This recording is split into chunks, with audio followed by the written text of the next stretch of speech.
شخص علم میں ترقی چاہتا ہو اور اگر وہ چاہتا ہے کہ اس کا ذہن وسیع ہو جائے اور اس کو علم میں ترقی ہو، ان آیات کو روزانہ فجر کی نماز کے بعد 21 مرتبہ پڑھنا ہے۔ انشاءاللہ اس وظیفے کی برکت سے، عمل سے علم میں ترقی ہوگی اور اس کا ذہن وسیع اور کشادہ ہو جائے گا۔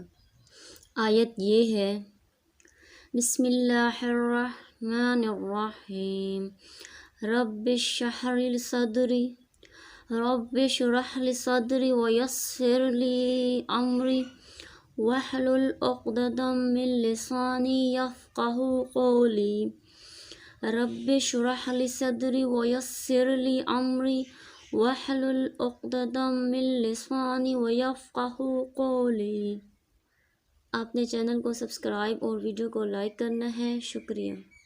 آزمودہ وظیفہ ہے، عمل کریں گے ضرور فائدہ ہوگا۔